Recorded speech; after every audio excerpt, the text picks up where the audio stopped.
ये कहानी रिजवान की है। रिजवान को फ़िशिंग करने का बहुत शौक़ था और वो फ़िशिंग करने के लिए तालाब पे जाया करता था। एक दिन उसके साथ कुछ भयानक सा होता है। आखिरकार उस दिन उसके साथ ऐसा क्या हुआ था, चलिए जानते हैं वीडियो में। लेकिन उससे पहले अगर आपने इस चैनल को सब्सक्राइब नहीं किया है तो सब्सक्राइब कर दें और बेल नोटिफिकेशन ऑन कर दें, क्योंकि ऐसे ही डरावनी कहानियाँ मैं हर हफ्ते लाता रहता हूँ। चलिए बढ़ते हैं वीडियो में। ये घटना आज से 8-9 साल पहले की है। रिजवान के घर के पीछे थोड़ी ही दूर पर एक बहुत बड़ा तालाब था। उस तालाब से 10 फीट की दूरी पर एक छोटा सा तालाब था और उस तालाब के पास 2 पेड़ थे। रोज़ की तरह रिजवान ठीक रात 8 बजे के बाद मछली पकड़ने के लिए उस तालाब के पास जाता है। वो उस बड़े और छोटे तालाब के बीच बाउंड्री के पास बैठकर फ़िशिंग करता था। आमतौर पर उसे मछली पकड़ने में कोई दिक्कत नहीं आती थी, लेकिन रोज़ रात को उस छोटे तालाब के पास जो 2 पेड़ थे, वहाँ पर से हमेशा 3-4 बच्चों के खेलने की आवाज़ आती थी।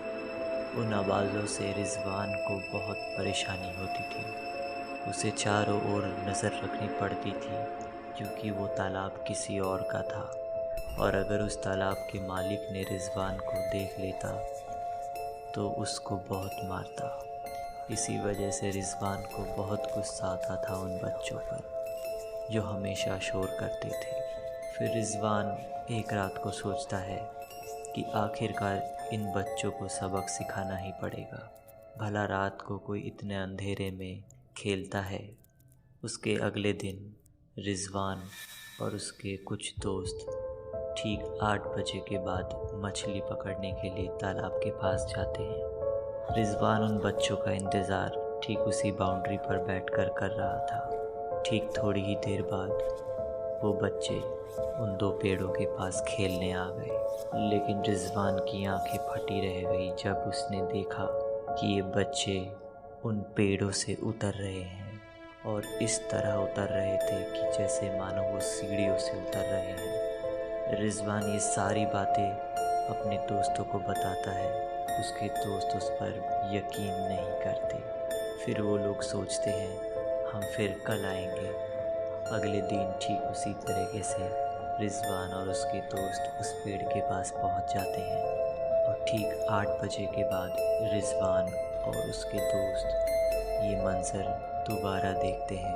फिर सभी को एहसास हो जाता है कि रिजवान कल जो बता रहा था वो सच बता रहा था। सब लोगों ने हिम्मत दिखाई और बड़े वाले तालाब के किनारे चलकर वो उन बच्चों के करीब पहुँचे।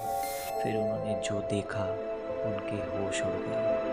दरअसल वो बच्चे इंसानी खोपड़ी के साथ खेल रहे थे और उनमें से किसी एक ने उन बच्चों पर टॉर्च की रोशनी मारी और टॉर्च की रोशनी पड़ते ही वो बच्चे जल्दी से पेड़ के ऊपर चले गए। उन बच्चों ने एक भयानक आवाज़ में कहा, तुम लोग अब नहीं बचोगे।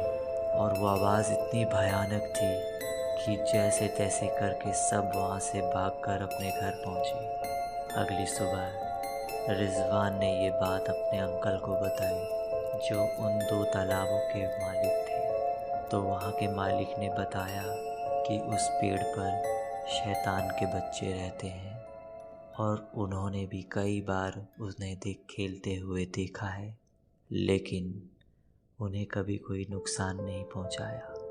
रिजवान ने अपनी बीती रात की सारी कहानी अंकल को बता दी, जिसके बाद मौलाना साहब से बात की गई तो उन्होंने कहा कि दोनों पेड़ को कटवा दो, नहीं तो कुछ भी हो सकता है, क्योंकि रिजवान और उनके दोस्तों ने उस शैतानी बच्चे को परेशान किया है। फिर अगले दिन उन दोनों पेड़ों को कटवा दिया गया। फिर उस दिन के बाद से वो बच्चे रिजवान को कभी नहीं दिखे और वो अब सुकून से मछली पकड़ता है। तो आखिरकार वो बच्चे कहाँ गए होंगे? अगर ऐसी ही कोई कहानी आपके पास है तो मुझसे कमेंट बॉक्स में शेयर करें। मैं मिलता हूँ आपसे नेक्स्ट वीडियो में।